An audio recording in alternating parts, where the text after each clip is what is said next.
right. Well, yeah, we got Birmingham, Are we you got doing it on Brontosaurus, purpose? and we got Rio coming up this weekend. 2 major tournaments, He's doing one it in on Latin purpose. America, one in Latin America, one in, Europe. Gonna be the biggest tournament ever in Europe. We've still got the old formats, even though Prismatic Evolutions comes out this week. It's not legal for play for 2 weeks.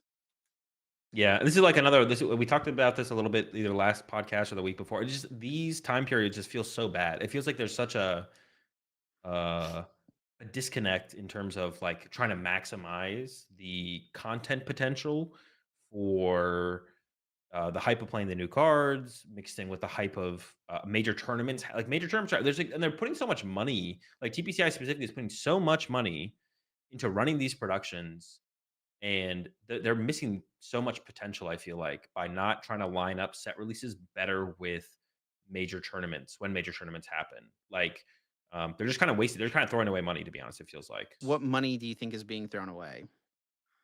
Well, it's like no matter what, they're streaming the event, right? Sure. But if they push the events 2 weeks away, or like 3 weeks the other way, they don't coincide the hype of the new set release alongside a major tournament happening. But The what viewership definitely has to be worse on these new set release weekends, or there's less hype to be had in them. Sure, but what are they missing out on is what I'm saying. What value, what monetary thing are they losing? Well, just like Nothing. people tuning in and watching and stuff But like they that. don't gain anything from that. More The people cards the watch. cards are selling out before they even hit the shelves. The cards are all Sure. gone. The I tournaments are mean, all I selling out as guess. well. No, but like there has to be some value in having instead of 5,000 people watching your stream, 10,000 people, and Sure. then 15,000, and then I know. I'm 20,000. kind of just playing devil's advocate here a little bit. Like I guess at like the end of the day, the thing that TPCI is trying to do is sell cards. But if they're trying to do more than that, they're not maximizing the efforts to do more than that, right?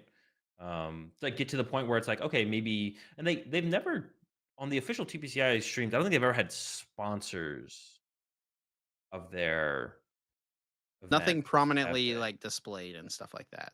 Yeah, they never had like a sponsor for anything. I don't think, but like that would be something where it's like, more viewers you have, the more you can get paid, the more money you can get from There's like sponsors, theoretically, I right? think there's like some stuff like this doesn't really happen as much now. It used to be a big thing. I don't really know what the change is, to be honest, but it used to be people would have to re-sleeve for stream like all the time. Like almost every round, people had to re-sleeve for stream.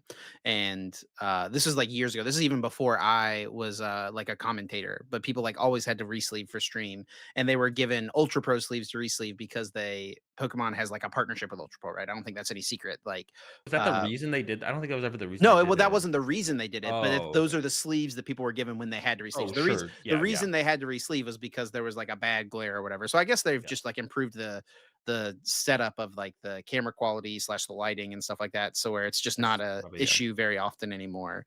Um, but I'm pretty sure like backstage, if there was an issue with the glare or something like that, they still have by standing by like Ultra Pro sleeves. And I think there's some sort of partnership there that those are the sleeves that will be provided or something like that. I don't know for sure, but um Yeah, like Ultra Pro being an official sponsor of the Pokemon events doesn't seem like a bad thing, and theoretically, you'd get more money from them if you had more viewers. but I don't know. I they guess, don't like sell sponsorships and stuff like that. They don't but run otherwise ads on their Twitch channels and stuff like that, they're not making money from the stream. no, but if they had they could run, like, they could run their own ads They could, yeah. effectively, right?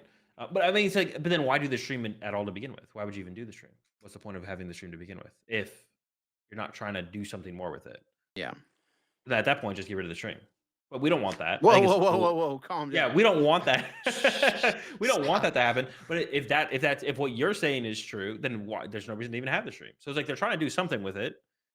And I don't know why we're not trying to maximize the potential of that, right? By trying to make sure that the hype for when big things happen, Yeah. there's like a focus on that, right? But this weekend, the new set releases, like people are going to be playing it on PTCG Live. People want to see the new cards to be played with, and we're having a major tournament the exact same weekend as the set release, Yeah. and it's in the previous format, which is like just So doesn't make any sense. there's like kind of two paths. I think that there's two solutions here to the issue. Cause I agree, right? Like it would be way better if the tournament weekend was like the first weekend a set is legal. Yeah, Um, those are the most exciting tournaments to watch. Those are the most exciting tournaments to play in. Um, So either the scheduling needs to be better and they need to schedule the release date in accordance with when they want tournaments, or they need to schedule their tournaments with when release dates are happening. But that's a lot of things to coordinate. And it seems like something gets off every once in a while. Like, for a few years, we've been 1 week off on like several really big releases, right? Like where Obsidian Flames came out the week after Worlds or something like Yeah. that, right? We had Came out the the week before. They released too LAIC, early. yeah, that's what it was, and it's the same thing Yeah. at LAIC where, um, Sparks came out 1 week Surging Sparks before. came out the week before, right?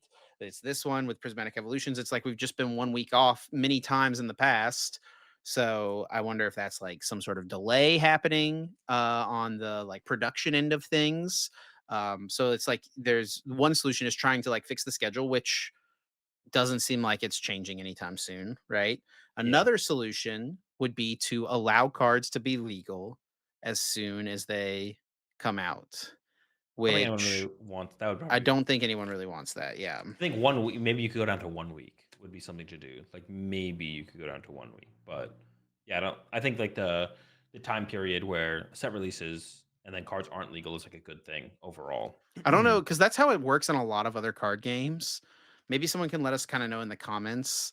But like, what are those tournament weekends like? Wherever there's like, I mean, I'm not just talking about locals, right? I'm talking about like at a major tournament, a regional championship type level event. So like, um, I don't actually know what Magic's legality rules are, but I'm pretty sure in One Piece and Yu-Gi-Oh that cards are legal as soon as they come out. And I think I don't know what it is for Lorcana either.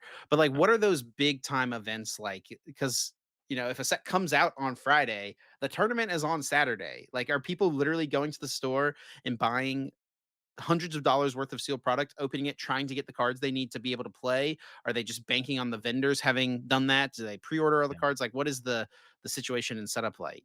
Well, that's where, like, having a hookup or, like, if you know Yeah, you got someone someone. who owns a store or has an online store and they're cracking a ton of packs, and you're just like, uh, 2-day shipping these to me, or I'm gonna come pick these up at your store, um, and I'll pay whatever, a premium for them or whatever that might be, uh, becomes like having that connection would be like a big deal. I mean, I think it's just kind of a negative overall. There's no Yeah. benefit to it being that way. It's only a negative for the player base, especially the more casual players. Imagine being like a more casual player, and it's like roll up with your deck, and your opponent flips over a Badoo turn one, and you're just like, all right, Badoo, and you're like, I didn't know this was even a thing. What does this thing do? I was like, I lose. Like, so yeah, I think the some amount of like a grace period is optimal. Question be like, how long should it be for potentially like scheduling tournaments around it to have things be a little bit more fluid in terms of like that maximizing hype factor, like I mentioned.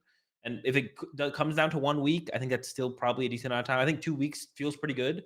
I think Pokemon players in generally would probably mostly agree that hey, it feels good to have these 2 weeks to kind of get our Mhm. cards, play with the cards a little bit longer, work things out, and it probably leads to I would say maybe like slightly more competitive tournaments, just because more players have more time to play with the cards. Of course, there's nothing stopping you from like making proxies a couple weeks before and doing that, or using like an online simulator, of course. But um, a lot more people are inspired to play with the new cards when they have the physical cards in their hand, or they can physically play with them on PTCG Live, right? I think a lot more people are playing more games when that happens. Oh, definitely. Yeah. I mean, it's the whole like debate of, not even a debate, but it's like whenever something is able to be obtained and used officially, it's just going to be like it's like gaming in emulation, right? Like retro game emulation. Whereas if Come like, out with like an sure updated sure version, it special exists, edition. anyone could go out, download an emulator, play whatever game they Yeah, want, but, like, if PlayStation or Nintendo or whatever puts the games in, like, an official obtainable way, remastered. they're going to be Yeah, way more popular and way more played because that's, like, the way the majority of people want to be able to enjoy things. yeah. Yeah, I don't know. Hopefully, we see it get better in the future for sure. I think LAIC really showed, or the way it felt was pretty bad, to be honest. Like being like a viewer for that one overall. I don't know how their viewing numbers looked though. I don't know if LAIC's numbers compared to previous years, or just ICs in general, based on their like growth from previous years. Like if numbers were down overall, or if it was kind of comparable or still gaining. I assume with the game's growth, I wouldn't be surprised if it was still positive, but maybe not as big as it could have been because the new cards weren't there. I just think like this is one thing I always bring up. This could be like another thing to like play for in different forms. The PTCG Live ladder could get involved with this, but having some kind of invitational when a new set drops would just be really, really cool.